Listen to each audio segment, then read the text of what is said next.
I just I had a weird feeling that Keith Thurman gonna win. I don't know why, and I don't know how, but I got a weird feeling that Keith Thurman gonna win. Or he might drive him or something. Like, I don't know. I think he might just catch him. I find it easier to believe Sebastian Fundora doing everything that he needs to do and executing than I do Keith. And I think right now, Fundora wins this fight. He's a bit of a nightmare, but he's also easy to hit.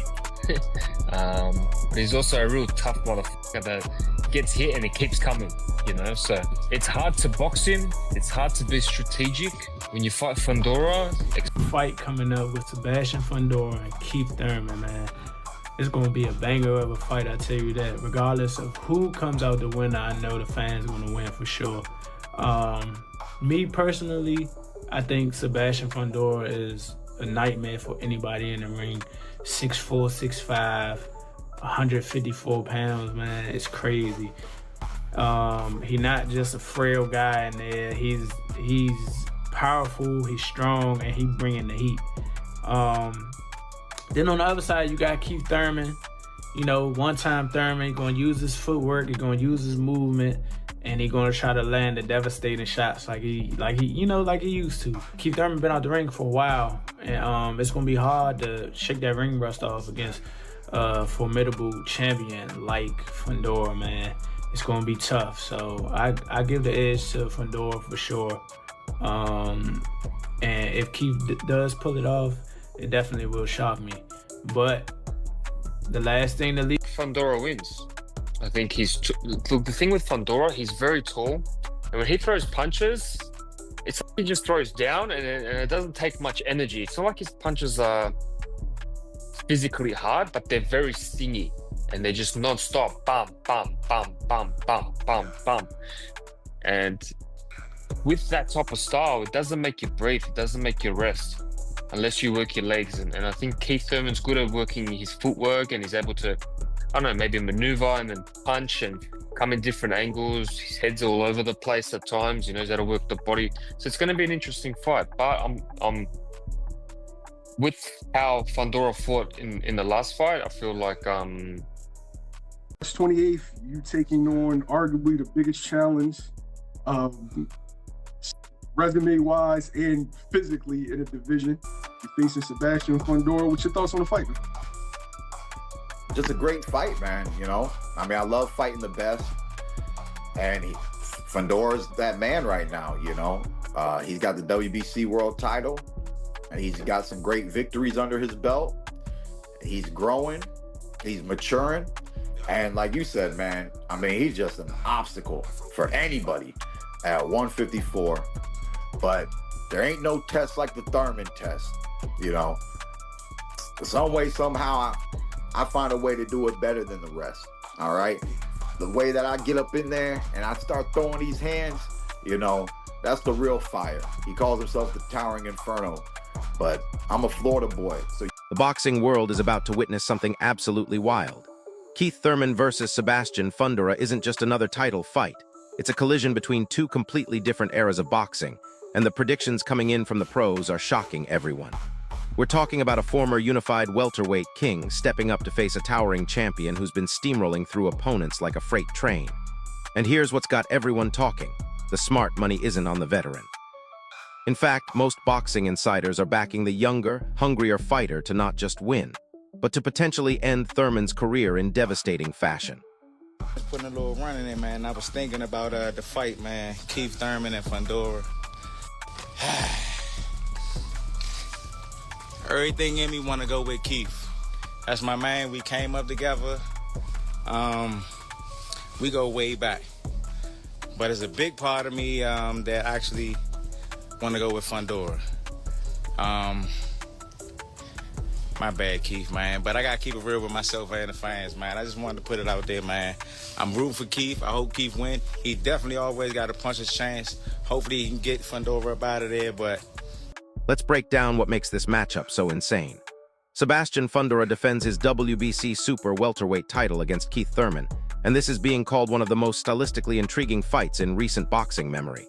You've got Thurman, the experienced former unified champion with knockout power and elite ring IQ, going up against Fundora's freakish height advantage, relentless pressure, and volume punching that has broken down every opponent he's faced. The contrast is absolutely mind-blowing. Thurman relies on precision, timing, and explosive power shots. Fundora, he's a human buzzsaw who throws punches from angles most fighters have never seen before. And that height difference isn't just a minor factor. We're talking about a guy who can literally punch down on one of the most accomplished welterweights of the last decade. I think Fundora going to win because well, at first I was thinking Fundora was going to win because he's younger, he got the length, he got the reach. Thurman old, I don't think, when the last time he been in the ring? I don't remember the last time he been in the ring. He fought in Australia not too long ago, but before that, he been out of the ring for a minute. That's what I'm saying. Then again, I don't know. I just got a weird feeling like, I don't know, Bill. Got a weird feeling, yo. I ain't gonna speak on what fight, but last time you had a weird feeling. It turned out to be true, though. Yeah. Every time, though, I got a weird feeling that he going either win or drop it. I don't know. One or the other. Either Keith Thurman gonna drop him or he gonna win. I don't know. But I don't know. May the best man win though. Now you gotta I know you don't watch boxing, but you gotta watch that fight. If the Virgil fight would have... Here's where Thurman's confidence becomes either inspiring or completely delusional. The former champion is walking into this fight claiming he's fully prepared, mentally sharp, and ready to dominate a fighter who's been terrorizing the division. Thurman insists that once the bell rings, Fundora will realize he's facing a completely different level of fighter than anyone he's encountered before. But here's the kicker. That same confidence might be exactly what gets him in trouble. Thurman hasn't been the most active fighter in recent years, and confidence without the ring time to back it up can be a dangerous combination. He's betting everything on his experience and natural ability, carrying him through against a younger, hungrier champion who's been staying busy while Thurman was on the sidelines.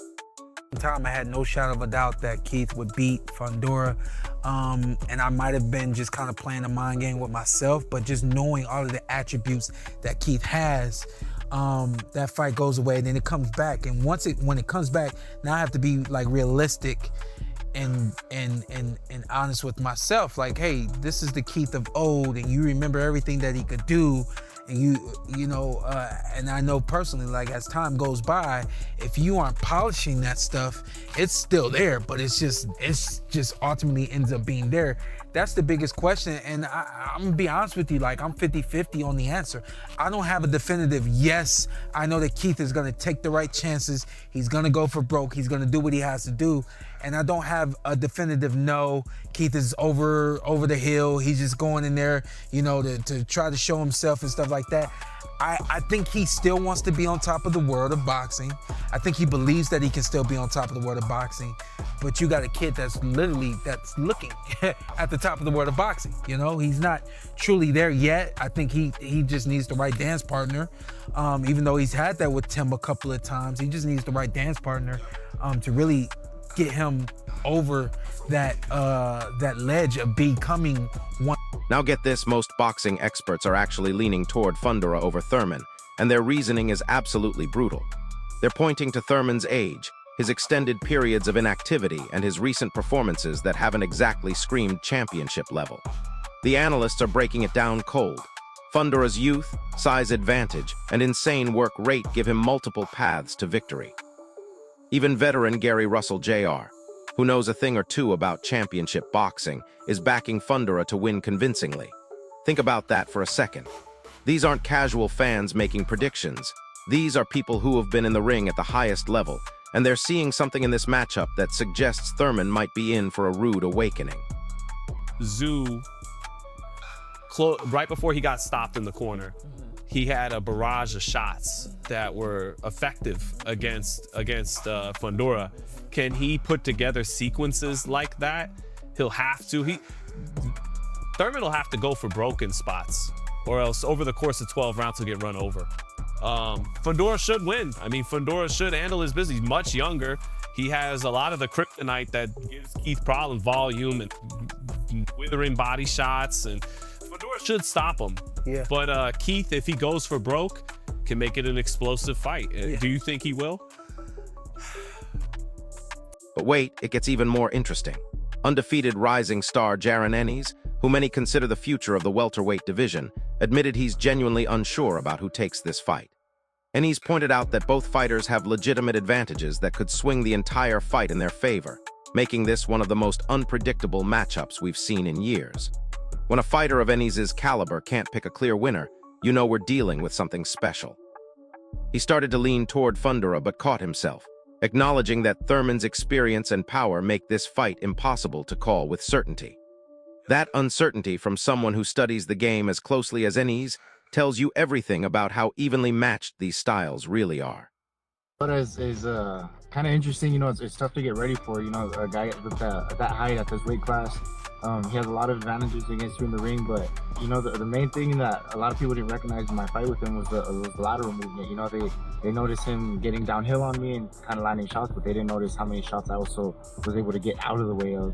And so, yeah, the lateral movement was a big factor for me, and a couple other things, you know, I'll keep in the vault because I'm still trying to get the rematch with him.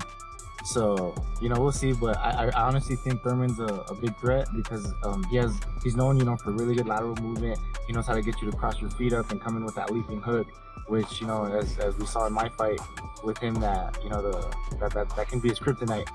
So, yeah, you know, I'm looking forward to this one. Here's where the age factor becomes absolutely critical.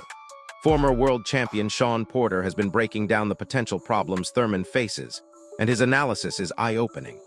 Porter believes Thurman's age combined with his periods of inactivity could create serious disadvantages in timing and stamina, especially against a younger, high-volume fighter like Fundora who can apply constant pressure for 12 straight rounds. Porter's not just talking about physical decline.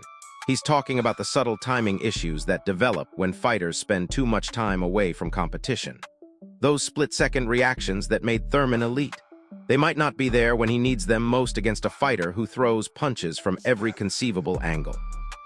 It was intense. Every round, for the round to start, he'd just smile over at me, and I'm like, okay, here we go with it. We at it again. Like, we're back at it, so I got to be on top of my games. Porter's tactical breakdown gets even more fascinating when he explains how Thurman could potentially win this fight. He believes Thurman must target the broken spots in Fundora's defense, exploiting specific openings that other fighters haven't been able to capitalize on. But here's what's wild. Even after laying out Thurman's path to victory, Porter still leans toward Fundora winning because of his size, relentless pressure, and activity level. It's like saying you can see exactly how the upset happens, but you still don't think it will. Porter's essentially arguing that even if Thurman fights the perfect tactical fight, Fundora's physical advantages and work rate might be too much to overcome over 12 rounds. Last question, Mr. Mosey. Sebastian Fundora, Keith Thurman. Of course, that's a fight that's going to affect you down the road. That's a good fight. Because we all know y'all want the belts. Yeah. What you think of that fight? I think that's a good fight, too. I think that's a good fight. You got Fundora, throws a lot of punches. He can box when he want to box, but he like to fight inside. Then you got Thurman, a puncher. He can box and he can move. Thurman's not a bad fighter at all. Good fighter. You know what I mean? Both of them good fighters, man. So I don't know what to say about that. You know what I mean? I don't know what to say. Who win? I call it a 50-50. Yo, have you ever went up against somebody that was like that size at that kind of weight class? I done box guys like that. Yeah. How do you have success against them? Man, how I had success, that was... The fighters who have actually faced Fundora paint an even more terrifying picture of what Thurman is walking into. Tim Tishayu described fighting Fundora as an absolute nightmare, emphasizing his awkward style and his ability to keep coming forward even when he's taking punishment. Brian Mendoza highlighted the unique challenge of Fundora's height and reach, explaining how lateral movement was crucial to finding any success against him. But here's the scary part. Mendoza admitted that even with the right game plan, preparing for Fundora's unique physical traits was incredibly difficult. He stressed how hard it is to simulate that kind of length and awkward angles in training. So Thurman isn't just preparing for a skilled fighter, he's preparing for someone whose physical attributes are almost impossible to replicate in sparring. Move, make them do something they normally don't do. Because most of the box, if guys is tall and box, they normally don't have to move and come after nobody. The guys normally come to them. So you gotta switch up sometimes. Make them come to you and set them up. You know what I mean? Even though you're supposed to box your way in and go to the body and the head, sometimes you gotta switch it up though. You know what I mean? You can't be going doing what they think you're gonna do. Do stuff that they don't think you're gonna do. You know what I mean? That makes sense because everybody likes to come forward on those guys. Exactly. So that's the style that they're normally used to going up against. And I like guys when they come to me because I shots up when they coming to me. You know what I mean? Yeah, come to me, put this together. You know what I mean? I like fighting guys like that. Keith's been Keith was a big puncher at 147. Right. Hasn't had knockouts in a while. Yeah. We've seen Fundora hit the deck before. Right. We've seen Fundora stop. Yeah. Right. Yeah. So, do you try to set up the one shot, or do you try to slowly break Fundora down? I would not try to set up no one shot. You got to put them punches together when you're fighting a guy like Fundora. You know what I mean? Then later on, you sneak that shot in and try to take him out. You know what I mean? He has right hand. You know what I mean? But every time Fundora fights, he drops his hands. He's so tall, he drops his hands. That's when you slide in and drop down and come up top, boom, with the right hand and left hook behind it. Not just one shot. You know what I mean? Just in case you miss the right hand. But you gotta get in. You gotta get in sometimes. You know what I mean? There's sometime I would switch up. The Demonte Clark fight tells you everything you need to know about Fundora's toughness and adaptability. Clark went toe-to-toe with Fundora for 10 rounds, pushing him throughout their split draw that many thought Clark deserved to win. But here's what's remarkable: even in a fight where he was being outboxed and outworked at times, Fundora never broke. He kept coming, kept throwing punches, and made it an absolute war. Clark's a skilled southpaw who had to work incredibly hard to navigate Fundora's height, reach, and awkward style, and he still couldn't definitively beat him. That competitive fight showed that even when things aren't going Fundora's way, he finds methods to stay in the fight and make it ugly for his opponent. Well, Keith for me has been too inactive as of late. He's had several years off, a couple times, 3 times, I think, and I think that's gonna hold him back in this fight. He's getting a little older. He's 35, 36, somewhere in there, and Fundora seems to be getting better, not much better, but getting better as a champion. So I see it. Bozy Ennis, trainer and father of Jaron Ennis, provides maybe the most balanced breakdown of this entire matchup. He views this as a genuinely compelling, evenly matched fight between 2 highly skilled fighters with contrasting styles. Ennis breaks down how Thurman is known primarily as a power puncher, but also has the boxing ability and movement to fight strategically when needed. Fundora, on the other hand, can box when he has to, but typically prefers engaging on the inside where he can use his reach and size to pressure opponents into uncomfortable positions. Ennis rates this contest as a complete 50-50 fight, acknowledging that either competitor has a legitimate chance to win depending on strategy and execution on fight night. When a trainer of his caliber calls it dead even, you know we're in for something special. Yeah, you know, that's the big thing for me as well, is looking at it is, like, one, I'm just crossing my fingers that Thurman doesn't get hurt. Like, you know, it's happened before where, like, he's done a full prep just about for fight and then an injury happens with him, you know? So I know there's still some time left before now in the fight. So, like, that's kind of like running in my head is like, oh man, I hope he just even makes it to the fight. The other thing is yeah, you mentioned it, the activity of a Keith Thurman versus someone who's young in Sebastian Fundora, who's been more active, even though it's been a while since the last fight that he had against Tim Tszyu, I want to say almost a year ago. But also too, like, I feel at this point, Fundora is just like on another gear, like in terms of like confidence and momentum and mentality. And I think that plays even a bigger part to me in the fight. Well, most definitely. Once you become champion, there's, you know, people have said that once you become champion, you become 30% better than you were before you were champion, just because you got something to. But here's the vulnerability that could change everything. There were other options in the division might have been looked at as or more lucrative that might not be as dangerous. Why Sebastian Fundora? Why right now? Well, why is he dangerous? What's so dangerous? Y'all told me Tim Tszyu was. Y'all told me Tim Tszyu he's so scary. He's the biggest and baddest. Man, come on. Why? What's so scary, bro? 6'6", come forward fighter, throws punches and bunches, southpaw. Float like a butterfly, sting like a bee. Fundora might hit you, but can he really hit me? We gonna find out. We gonna find out. All right. My name's not Tim. All right. I'm not Erickson Lubin. Been studying the Keith Thurman all morning versus Southpaw. Man, 40-year-old Manny Pacquiao. I watched that Keith Thurman fight. Keith was at his absolute peak then, right? Ain't lost none of that. Yeah, he was supposed to beat Manny Pacquiao. He couldn't beat a 40-year-old Pacquiao. He ain't beating a damn young Fundora. Hell no. With all that speed and that length and that punching power coming from Fundora and that work rate, that's all it was for Pacquiao, was work rate. Pacquiao put those combinations together, had him on his bike. Yeah, And you got what that boy Keith Thurman, you know, bagging out with his hands down. Yeah, trying to get away. You can't do that with Fundora. Hell no, man. And you know this ain't the Keith Thurman of